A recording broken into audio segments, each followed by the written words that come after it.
নমস্কার সবাকে বন্দেগি। আজি হামা আসছে বিহিনগর করণদিঘি থানার বিহিনগর আলতাপুর টু গ্রাম পঞ্চায়েত।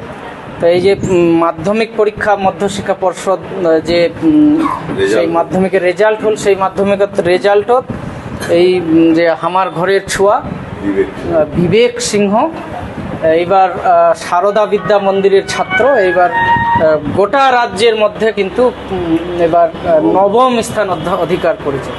তা খুব গর্বের বিষয়। আমার নিজের বাপ মার গর্ব করার সাথে সাথে আমার সমগ্র রাজবংশী সমাজের গর্ব আমার মান রাখিছে। সেই জন্য আমরা রাজবংশী সমাজের পক্ষ থেকে আমার যে সংগঠনের পক্ষ থেকে সংবর্ধনা দিবা আসিছি।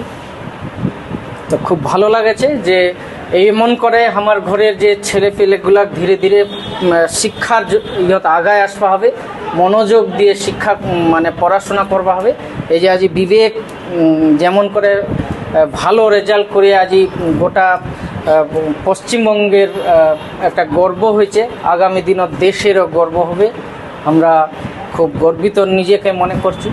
সেই জন্য ধন্যবাদ দিয়েছি তার ওর বাবা রাজু সিংহ, নিজে হাই স্কুলের টিচার, তারপর ওর মাতা কি নাম সুনিতা সিংহ, আর দাদি ছে ঠিকা ওর দাদিকে আমার মানে ধন্যবাদ দিবা চাচ্ছি। তো এমন করে বিবেকের মতন করে আমার একটা বার্তা দিবা চাচ্ছি যে রাজবংশী ঘরের যে ছোঁয়া আছেন, ভাই বহিনীল আছেন, মনোযোগ দিয়ে পড়াশোনা করো, ভালো রেজাল্ট করো। এই আবদার সবার লগত রাখেছি। ধন্যবাদ।